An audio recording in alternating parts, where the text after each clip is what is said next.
जब जनगणना के आंकड़े असम के लोगों तक पहुंचे तो उनके लिए वो आंकड़े एक झटका थे। तिवारी कमीशन ने भी अपनी रिपोर्ट में दर्ज किया कि वहां बड़ी संख्या में बाहरी और बंगाली लोग मौजूद थे।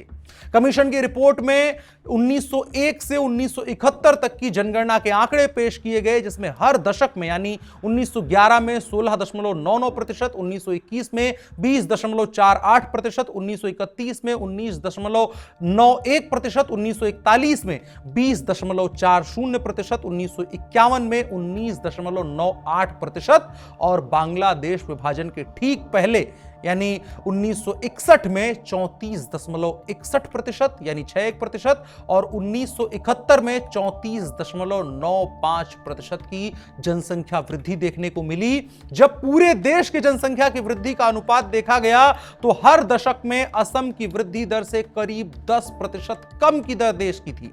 कई लोग कहेंगे कि असम का फर्टिलिटी रेट ज्यादा हो सकता है, तो ऐसा भी नहीं था। असम उस समय भारत के सबसे कम फर्टिलिटी रेट वाले राज्यों में से था। उत्तर प्रदेश और बिहार जैसे राज्य जिनकी फर्टिलिटी रेट वाकई ज्यादा थी, उनकी भी जनसंख्या असम की जनसंख्या की रफ्तार के आसपास की गति से भी नहीं बढ़ रही थी। असम के लोगों ने अपने आसपास की खाली पड़ी जमीनों पर कब्जे होते देखे। उनके गांवों के बगल ही और बड़े गांव बसने लगे। उस समय की कांग्रेस सरकार ने इस विषय पर बात करना भी जरूरी नहीं समझा। पंचायती चुनाव से लेकर लोकसभा और विधानसभा के चुनावों को ये लोग प्रभावित करने लगे।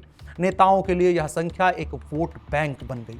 असम के लोगों की माने तो आंकड़ों से भी ज्यादा की संख्या वहां पर थी। बाहर से आने वाले लोगों की संख्या कहीं ज्यादा थी जो आंकड़ों में दिख रही थी।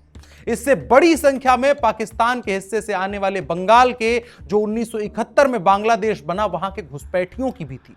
भारत की सीमाएं उस समय किसी भी घुसपैठ के लिए ओपन गेट थी। कई बड़ी नदियां थीं और उसके आसपास के इलाके बिल्कुल खुले थे, वहां पर कोई सुरक्षा नहीं थी। असम के लोगों ने इसका विरोध करना शुरू किया। पहले यह विरोध सामाजिक स्तर तक ही सीमित था, लेकिन इंदिरा गांधी की सरकार और उनकी ही राज्य की सरकार की उपेक्षा ने इस विरोध को एक आंदोलन का स्वरूप दे दिया। उपेक्षा क्या हुई तो एक घटना उसकी भी है।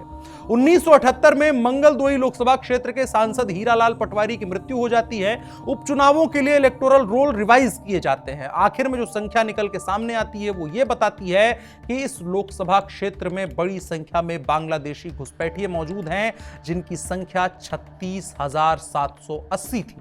सोचिए, एक लोकसभा क्षेत्र में यह हालत थी तो 126 विधानसभा सीटों और 14 लोकसभा सीटों का क्या हाल हो चुका था।